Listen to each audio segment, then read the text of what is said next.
शायद ही कोई ऐसा घर होगा हिंदुस्तान में जिसके घर में पीजो इलेक्ट्रिक मटेरियल ना रखा हो। सर ये कैसी बात होगी, पीजो इलेक्ट्रिक मटेरियल वो भी हमारे घर में? यस लाले, 100% ट्रू, और वो भी हर घर में। हाँ जी, हर घर में। कहाँ है पीजो इलेक्ट्रिक, बताइए।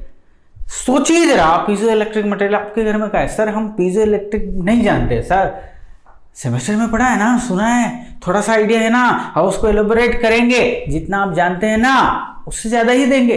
20% आप जानते हैं, 80% हो जाएंगे, 100% चीज़ों को जानेंगे। हमने बोला हिंदुस्तान में शायद ऐसा कोई सा घर नहीं जिसके अंदर पीजो इलेक्ट्रिक मटेरियल नहीं। तो where is the piezo electric material? Hindustan के हर घर में। ये है क्या? ये क्या है? ये लाइटर है, इसमें ये आग जलती है। भाई जल जा, पंखा जल रहा है यहाँ पे, तो आग नहीं जल रही, टिक गई। पीजो इलेक्ट्रिक ट्रांसड्यूसर है इसमें। ट्रांसड्यूसर नहीं बोलूँगा, चलिए पीजो इलेक्ट्रिक मटेरियल बोलूँगा। पीजो इलेक्ट्रिक मटेरियल में अच्छा खासा योगदान है उसको जलाने के लिए। Later I come to this. But आप बोलोगे सर ये हर किसी घर में थोड़ी ना होता है, ये हर एक किसी के घर में होता है क्या? आपके घर में है क्या? है नहीं है, चलो फेंक दो इसको। तो फिर क्या? अरे आपके घर में ये है क्या? यस, इसमें भी पीजो इलेक्ट्रिक मटेरियल है, ठीक है ना। समझेंगे, देखेंगे कि कहाँ है पीजो इलेक्ट्रिक मटेरियल जिसकी वजह से ये हो रहा है। इसके अंदर भी पीजो इलेक्ट्रिक मटेरियल, फिर तो पीजो इलेक्ट्रिक मटेरियल बहुत ही इंटरेस्टिंग हो गया। अब आप बोलोगे कि सर फिर भी हर घर में, जरूरी नहीं कि लाइटर हो, जरूरी नहीं एलपीजी सिलेंडर हो, उज्ज्वला स्कीम हर घर में पहुंच गई हो, ऐसा भी नहीं है, बराबर ना। तो फिर हर घर में घड़ी तो होगी ना, दीवार घड़ी ना, टिक टिक वाली घड़ी तो होगी ना, या फिर हाथ में पहनने वाली घड़ी तो होगी ना, उसमें भी रहता है आपका पीजो इलेक्ट्रिक। जल्दी से बता दीजिए what is the piezo electric transducer. Piezo electric transducer बाद में बताएंगे, मटेरियल पर चर्चा करते हैं। मटेरियल पे चर्चा करते, पीजो इलेक्ट्रिक मटेरियल। आप पहले डेफिनेशन में आ जाइए, piezo electric. So what is piezo? Piezo का मतलब होता है स्क्वीजिंग, दबाना किसी चीज को, और इलेक्ट्रिक यदि किसी चीज को प्रेशर करने से, स्क्वीज करने से, पीजो करने से इलेक्ट्रिक। इलेक्ट्रिक फैमिली का कौन है बंदा भैया? सबसे पहला बंदा है चार्ज। चार्ज है, करंट है, वोल्टेज है, ये सब कौन सी फैमिली से बिलोंग करते हैं? इलेक्ट्रिक फैमिली से, इलेक्ट्रिकल फैमिली से। अभी हम यहां बात कर रहे हैं पीजो प्लस इलेक्ट्रिक, मतलब एक ऐसा मटेरियल होगा जिसको यदि आप प्रेस करेंगे ना, स्क्वीज करेंगे ना, तो चार्ज डेवलप होगा। क्या डेवलप होगा? चार्ज डेवलप होगा। सर ऐसा हो सकता है क्या? अरे बिल्कुल हो सकता है जी, बिल्कुल हो सकता है। कुछ मटेरियल ऐसे हो सकते हैं कि यदि आप उन्हें स्क्वीज करें, यदि उन पर आप प्रेशर लगाएं, फोर्स लगाएं, तो वो आपको क्या दे देंगे? वो आपको चार्ज दे देंगे। Q is for the charge, charge दे देंगे। तो यही प्रॉपर्टी जो है ना, क्या हम एज एन इंस्ट्रूमेंटेशन इंजीनियर, या यूं कहूं कि सेंसर एंड इंडस्ट्रियल इंस्ट्रूमेंटेशन में जो सारी चीजें पढ़ रहे हैं, हमारा पूरा मकसद क्या? या तो डिस्प्लेसमेंट मेजर करो, या फोर्स करो, या वेलोसिटी करो, या प्रेशर करो, स्ट्रेस करो। मेजर करके दो ना, कुछ ऐसी चीज बना दो ना जो इन चीजों को मेजर करे। तो वो चीज बनाने के पीछे की पर्दे की कहानी ये पीजो इलेक्ट्रिक में छिपी हुई है। कैसे? जैसे कि मान लो आपको एक मटेरियल दे दिया मैंने बोला इस पे प्रेशर लगाओ, फोर्स लगाओ, ये चार्ज डेवलप कर देगा। नाउ इलेक्ट्रिकल जो क्वांटिटीज उन्हें मेजर करना कितना आसान है। वोल्टेज को मेजर करना आसान, करंट को मेजर करना, चार्ज को मेजर करना आसान, चार्ज को स्टोर करना आसान, बराबर ना। तो इस चार्ज को यदि मेजर कर लें, in terms of pressure calibrate कर दें, तो आपने पीजो इलेक्ट्रिक ट्रांसड्यूसर नहीं बना दिया क्या? मैकेनिकल एनर्जी को इलेक्ट्रिकल एनर्जी में कन्वर्जन, मैकेनिकल एनर्जी का इलेक्ट्रिकल एनर्जी में कन्वर्जन, और उसके बाद उसको मेजर कर लो राजा। Piezo electric transducer. Got the point ना। प्रेशर हो, फोर्स हो, डिस्प्लेसमेंट हो, एक्सेलरेशन हो, जिसे कि वाइब्रेशन कहते हैं, इनपुट में दे दो, आउटपुट चार्ज डेवलप होगा। आपने सिस्टम को कैलिब्रेट कर रखा है इनपुट और इस चार्ज के बीच में। तो कुल मिला के इंडस्ट्रीज में यदि आपको प्रेशर मेजर करना हो, फोर्स मेजर करना हो, डिस्प्लेसमेंट मेजर करना हो, तो किसकी शरण में जाएंगे? पीजो इलेक्ट्रिक ट्रांसड्यूसर की, है ना। तो जो फिनोमेनन जो काम कर रहा था किस चीज के लिए कि उसको प्रेशर तो वो चार्ज डेवलप कर रहा है, वो यूज हो गया आपके सेंसर एंड इंडस्ट्रियल इंस्ट्रूमेंटेशन में कैसे ट्रांसड्यूसर बनाने के लिए। गॉट द पॉइंट ना। अब थोड़ा सा मैं इसको डायग्राम बना के आपको एलोबरेट करता हूँ। लाइटर वाली हिस्ट्री पे भी आएंगे, जो दोनों लाइटर मैंने आपको दिखाए ना, दोनों पे चर्चा करेंगे। आइए जरा, चलिए आइए जरा, पीजो इलेक्ट्रिक क्रिस्टल मैंने बनाया है। क्या बोला सर, इनपुट फोर्स लगाइए, चार्ज डेवलप हो जाएगा over the surface of the material और the surface of the crystal. जो पीजो इलेक्ट्रिक क्रिस्टल यूज किए हैं आपने, उसमें यदि आप फोर्स लगा दिए, उसमें यदि प्रेशर लगा दिए ना, तो उसके सरफेस पे चार्ज डेवलप हो जाएगा ना। अब ये आपका हेडेक है कि इस चार्ज को आपको मेजर करना कैसे है। ठीक है, यदि इस चार्ज को आप मेजर कर लिए, यदि ये चार्ज जो जनरेट हो रहा है इसे आप मेजर कर लिए, इसे मेजर करने की कुछ कहानी क्रिएट कर दी, तो फिर आपका ट्रांसड्यूसर आपके पास तैयार है। आपने मैकेनिकल एनर्जी को, this is nothing but the mechanical energy, इसे आपने कन्वर्ट कर दिया इलेक्ट्रिकल एनर्जी पे, इलेक्ट्रिकल एनर्जी में। और वो कैसे किया? By the application of this mechanical strain, बराबर ना, mechanical force. Got the point? हाँ सर, अब आप ये बताइए कि ऐसे भी मटेरियल होते हैं क्या? और ऐसे मटेरियल होते तो उनको दबाओ और इलेक्ट्रिसिटी प्रोड्यूस कर लो ना भैया।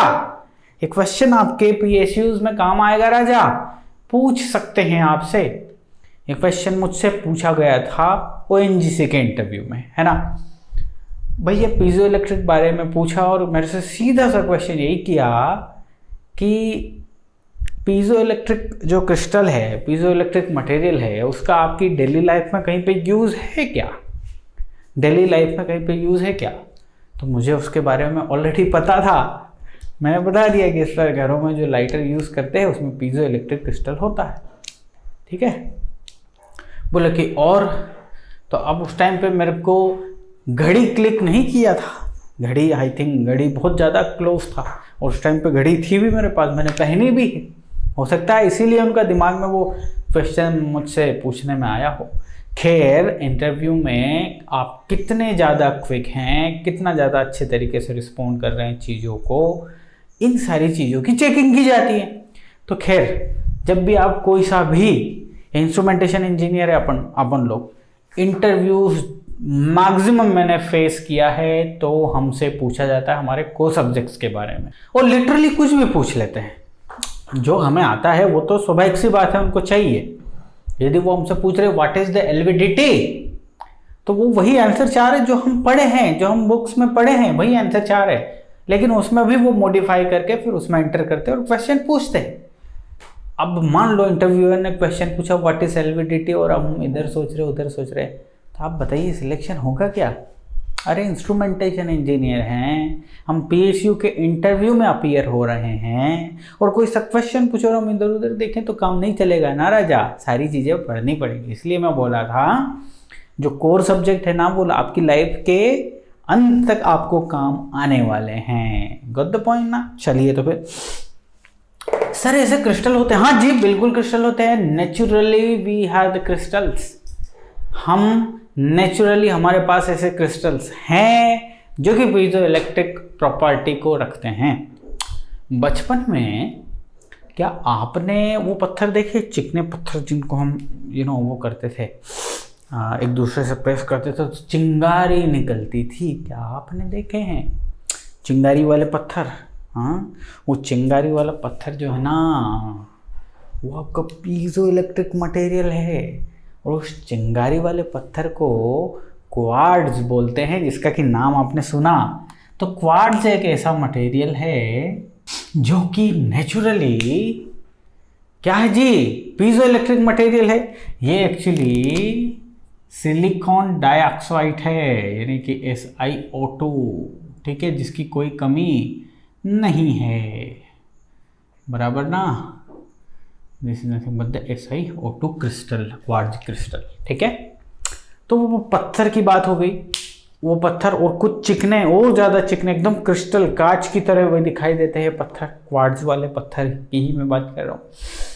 तो सर इसमें ऐसी प्रॉपर्टी, ये इसका नेचर है। नेचर ने इसको दिया, जैसे मिर्ची को नहीं दिया तीखापन, मिर्ची को तीखापन दिया ना, आलू को उसकापन दिया ना, नेचर ने इसको क्या दिया, इसके साथ यदि कोई छेड़छाड़ करेगा ना तो ये चार्ज प्रोड्यूस करेगा। क्या प्रोड्यूस करेगा? चार्ज प्रोड्यूस करेगा। तो ये एक नेचुरल अवेलेबल क्रिस्टल है हमारे पास। लेकिन जो सबसे पहले, अरे यार किसी ने तो पीजो इलेक्ट्रिक जो ये इफेक्ट दिया ना, तो सबसे पहले ये क्वार्ट्ज में फील नहीं किया गया। सबसे पहले जिस मटेरियल में पीजो इलेक्ट्रिसिटी ऑब्जर्व की गई उस मटेरियल का नाम लिखता हूं मैं, ठीक है। तो इस मटेरियल का नाम है पोटेशियम सोडियम टार्ट्रेट टेट्राहाइड्रेट। इतना बड़ा नाम है, हाँ जी इतना बड़ा नाम। ये क्या है? Potassium sodium tartrate tetrahydrate hydrate. ये पाउडर टाइप का स्ट्रक्चर था जिनको मिला के क्रिस्टल तैयार करते हैं, जिसको ये सारा नाम दिया गया। ये सबसे पहला नेचुरली अवेलेबल मटेरियल था जिसमें कि हमने पीजो इलेक्ट्रिसिटी ऑब्जर्व करी, बराबर ना। पीरे सिग्नेट करके एक साइंटिस्ट हुआ जिसने 1675 में इस चीज को फील किया, समझा, लेकिन ज़्यादा इस पर कुछ काम नहीं किया, ठीक है ना। तो ये पोटेशियम सोडियम टार्ट्रेट टेट्राहाइड्रेट जो है ना, ये कौन सी जगह पे सबसे पहले एनालाइज किया, उस जगह का नाम है ला रोचेल। जगह का नाम है ला रोचेल, है ना, फ्रांस में अवेलेबल। तो इस पूरे मटेरियल का नाम ही क्या रख दिया गया? रोचेल सॉल्ट। नाम तो सुना होगा ना। सो रोचेल सॉल्ट जो है, सोडियम है पोटेशियम है तो साल्टी नेचर तो है ही, तो इसको जगह का नाम था रोचेल, तो उससे इसका पूरे का इतना बड़ा नाम नहीं देके इसको रोचेल सॉल्ट बोलते हैं। जो कि आप जानते भी हैं कि सर नेचुरली जो अवेलेबल सब्सटेंसेस है मटेरियल वो क्वार्ट्ज है और रोचेल सॉल्ट्स है, बराबर ना। एक और तीसरा नाम भी है जो कि शायद आपने नहीं सुना होगा, और वो क्या है? ये है टर्मलाइन, ठीक है। ये एक पत्थर है भैया, ठीक। इमेज देखो इसकी, रोचेल सॉल्ट भी देखो और क्वार्ट्ज भी देखो। ये सारे crystal naturally available piezo electric material है। जब भी इन्हें स्क्वीज करेंगे ये क्या प्रोड्यूस करने वाले हैं? इलेक्ट्रिक चार्ज प्रोड्यूस करने वाले, ठीक है।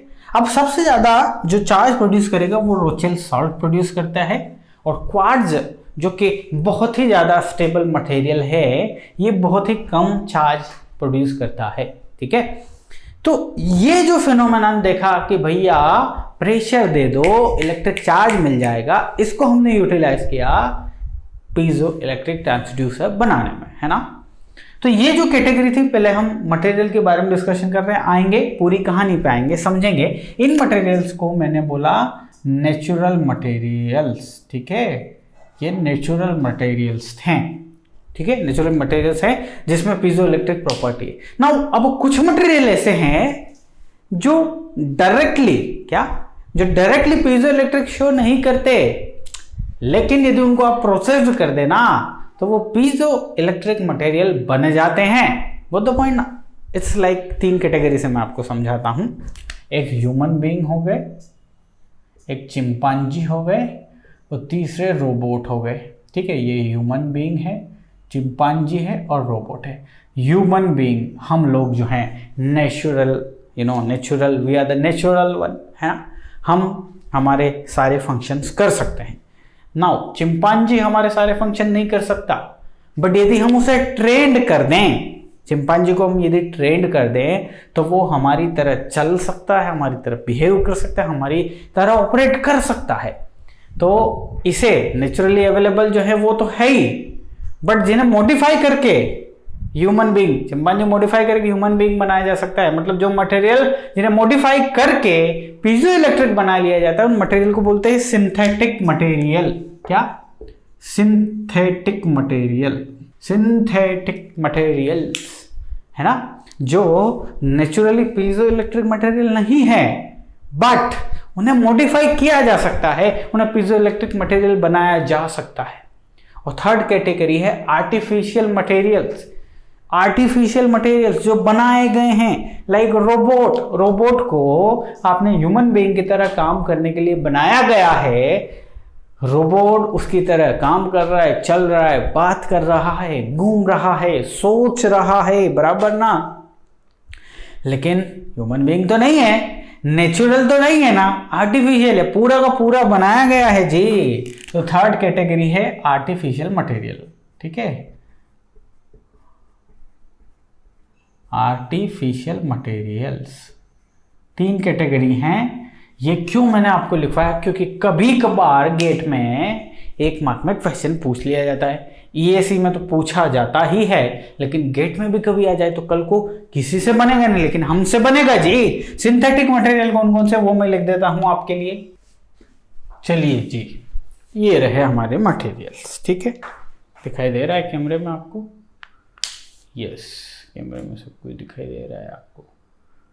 थोड़ा सा मॉडिफाई कर देते हैं। ठीक है, सो सिंथेटिक मटेरियल क्या भाई, जिनको हम पीजो इलेक्ट्रिक में कन्वर्ट कर रहे हैं।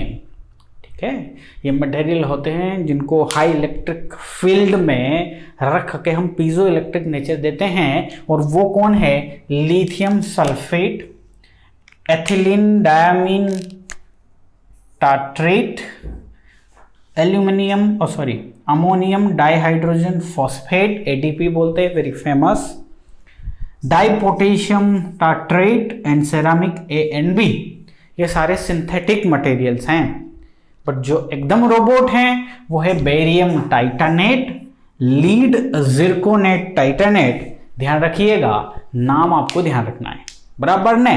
अब देखो जरा ध्यान से, ये जो पीजो इलेक्ट्रिक आज के लेक्चर में हमने सिर्फ इंट्रोड्यूस किया है इन्हें, हमने समझा कि ऐसा भी एक मटेरियल जिसमें फोर्स प्रेशर इनपुट पे लगाएंगे तो आउटपुट पे चार्ज जनरेट होगा, बराबर ना। अब जो पीजो इलेक्ट्रिक मटेरियल है, इसकी ये भी खासियत है, पीजो इलेक्ट्रिक क्रिस्टल की ये भी खासियत है कि भाई ये जब इसको आप मैकेनिकल एनर्जी देते हैं तो ये इलेक्ट्रिकल एनर्जी देगा। लेकिन गलती से यदि आप इसको इलेक्ट्रिकल एनर्जी दे दिए तो ये आपको मैकेनिकल एनर्जी दे देगा। अरे वाह भाई, इन्वर्स इफेक्ट बोलते हैं इसको। क्या बोलते हैं? Inverse effect. यानी कि मैकेनिकल एनर्जी दी तो इलेक्ट्रिकल एनर्जी में कन्वर्ट कर दिया, इलेक्ट्रिकल एनर्जी दोगे तो मैकेनिकल एनर्जी में कन्वर्ट कर देगा। फिजिकली क्या होगा? पीजो इलेक्ट्रिक मटेरियल को प्रेशर लगाया, फोर्स लगाया, चार्ज डेवलप होगा, लेकिन जैसे उसको यदि वोल्टेज दे दोगे ना तो मैकेनिकल एनर्जी मतलब वाइब्रेशन, वाइब्रेट होगा, वो वाइब्रेशन क्रिएट कर देगा, है ना। तो इसको इनवर्स इफेक्ट या फिर इनवर्स ट्रांसड्यूसर भी बोलते हैं। पीजो इलेक्ट्रिक ट्रांसड्यूसर को इनवर्स ट्रांसड्यूसर भी बोलते हैं। इनवर्स का मतलब समझ में आ गया ना। तो ये जो इनवर्स इफेक्ट है इसको इलेक्ट्रोस्ट्रक्शन बोलते हैं। गॉट द पॉइंट ना। लिख देता हूं मैं आपके लिए, इसको हम बोलते हैं इलेक्ट्रोस्ट्रिक्शन। यहां पे लिख देता हूं, ठीक, इलेक्ट्रोस्ट्रिक्शन, ठीक, इनवर्स इफेक्ट जो है, बराबर ना। तो इसका यूज कहाँ है? अगले लेक्चर में सारी चीजें देखेंगे। अभी आज के लेक्चर में इसके इंट्रोडक्शन पार्ट ऑफ इससे काफी है ना। अगले लेक्चर में मिले, यहीं से शुरू करूंगा, आगे बढ़ेंगे। एक बात बड़ी ईमानदारी से करिएगा कि नेचुरल मटेरियल्स जो हैं उनके नाम याद होना चाहिए, सिंथेटिक मटेरियल जो है उनके नाम याद होना चाहिए, आर्टिफिशियल मटेरियल के नाम, क्योंकि गेट एग्जामिनेशन में 1 नंबर में क्वेश्चन आ सकता है। Which one of the following is artificial piezoelectric material? Option number A, quartz. Option B, tourmaline. Option C, Rochelle salt. And option D, barium titanate. You know the answer. बड़ा quick, gate examination में बड़ा quick रहना है ना। Gate के exam कितने खूबसूरत exam बनाया रे। पूरे ध्यान से चीजों को करोगे, टॉपर बनेंगे। ध्यान को भटकाया, फेल हो जाएंगे। हमें फेल नहीं होना है। हमें तो अब भैया गेट के एग्जामिनेशन की प्रिपरेशन कर रहे हैं तो कुछ तो सोच के कर रहे हैं ना। ये सोच के तो नहीं कर रहे ना कि फेल होना है। पास होना है तो नंबर 1 पोजीशन के साथ पास होना है जी। खूब मेहनत कीजिए, कर्म करते रहिए, फल भी मिलेगा। नेक्स्ट लेक्चर में मिलेंगे, आगे बढ़ूंगा मैं।